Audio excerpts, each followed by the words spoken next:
ओम श्री बृहस्पति नमः। आप सभी का ज्ञान सवेरा यूट्यूब चैनल पर हार्दिक स्वागत है। बृहस्पति देवता आप सभी की मनोकामनाएं पूर्ण करें। आज सुनिए बृहस्पति देवता की कथा प्रारंभ करने से पहले आप सभी से अनुरोध है, वीडियो को लाइक करके कमेंट बॉक्स में बृहस्पति देवता की जय जरूर लिखिएगा। बृहस्पतिवार के दिन जो भी भक्त सच्चे मन से बृहस्पति देवता की पूजा कर केले के वृक्ष का पूजन करता है, बृहस्पति देवता उनकी सभी मनोकामनाएं पूर्ण करते हैं। दिन में एक समय ही भोजन करें, पीले वस्त्र धारण करें, पीले पुष्पों को धारण करें। भोजन भी चने की दाल का ही होना चाहिए, नमक नहीं खाना चाहिए। पीले रंग का फूल, चने की दाल, पीले कपड़े तथा पीले चंदन से पूजा करनी चाहिए। पूजन के पश्चात कथा सुननी चाहिए। इस व्रत के करने से बृहस्पति जी अति प्रसन्न होते हैं तथा धन और विद्या का लाभ होता है। स्त्रियों के लिए यह व्रत अति आवश्यक है। इस व्रत में केले का पूजन होता है। आइए सुनते हैं श्री बृहस्पति भगवान की कथा। एक दिन इंद्र बड़े अहंकार से अपने सिंहासन पर बैठे थे और बहुत से देवता, ऋषि, गंधर्व, किन्नर आदि सभा में उपस्थित थे। जिस समय बृहस्पति जी वहां पर आए तो सब के सब उनके सम्मान के लिए खड़े हो गए, परंतु इंद्र गर्व के मारे खड़ा न हुआ, यद्यपि वह सदैव उनका आदर किया करता था। बृहस्पति जी अपना अनादर समझते हुए वहां से उठकर चले गए।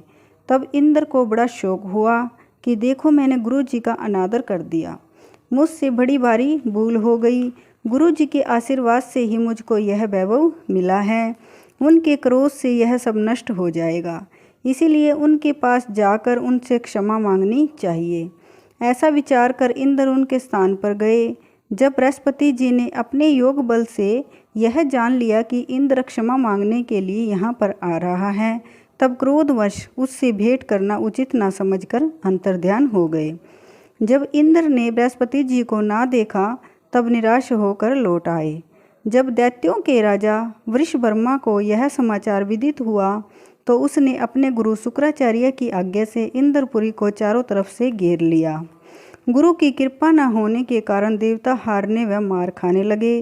तब उन्होंने ब्रह्मा जी को विनयपूर्वक सब वृतांत सुनाया और कहा कि महाराज, दैत्यों से किसी प्रकार बचाइए।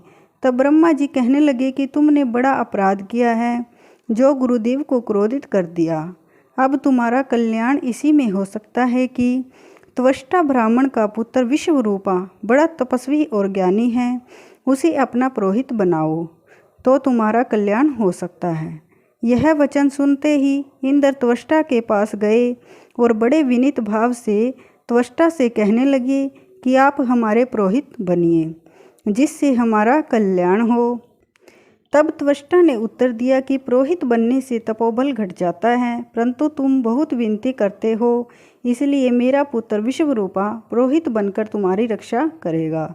विश्वरूपा ने पिता की आज्ञा से पुरोहित बनकर ऐसा यत्न किया कि हरि इच्छा से इंद्र वृषभर्मा को युद्ध में जीतकर अपने इंद्रासन पर स्थित हुआ।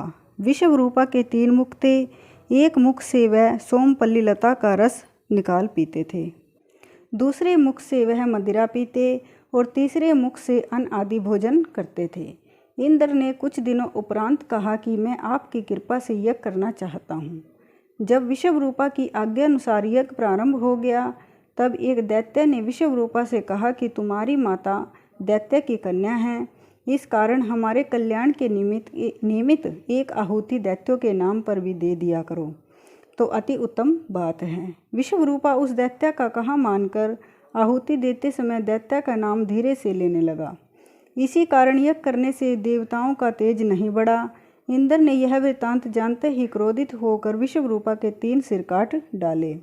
मदपान करने वाले से भंवरा, सोमपल्ली पीने वाले से कबूतर और अन्न खाने वाले मुख से तीतर बन गया। विश्वरूपा के मरते ही इंद्र का स्वरूप ब्रह्म हत्या के प्रभाव में से बदल गया। देवताओं की 1 वर्ष पश्चाताप करने पर भी ब्रह्म हत्या का वह पाप न छूटा, तो सब देवताओं के प्रार्थना करने पर ब्रह्मा जी बृहस्पति जी के सहित वहां आए। उस ब्रह्म हत्या के 4 भाग किए, उनमें से 1 भाग पृथ्वी को दिया। इसी कारण कहीं कहीं धरती ऊंची नीची और बीज बोने के लायक भी नहीं होती। साथ ही ब्रह्मा जी ने यह वरदान दिया कि जहाँ पृथ्वी में गड्ढा होगा कुछ समय पाकर स्वयं भर जाएगा। दूसरा वृक्षों को दिया जिससे उनमें से गोंद बनकर बहता है। इस कारण गूगल के अतिरिक्त सब गोंद अशुद्ध समझे जाते हैं। वृक्षों को यह वरदान दिया कि ऊपर से सूख जाने पर जड़ फिर फूट जाती है। तीसरा भाग स्त्रियों को दिया। इसी कारण स्त्रियां हर महीने रससवला होकर पहले दिन चंडालनी, दूसरे दिन ब्रह्मगातनी, तीसरे दिन धोबिन के समान रहकर चौथे दिन शुद्ध होती हैं और संतान प्राप्ति का उनको वरदान दिया। चौथा भाग जल को दिया जिससे फेन और सिवाल आदि जल के ऊपर आ जाते हैं। जल को यह वरदान मिला कि जिस चीज़ में डाला जाएगा वह बोझ में बढ़ जाएगी। इस प्रकार इंद्र को ब्रह्म हत्या के पाप से मुक्त किया।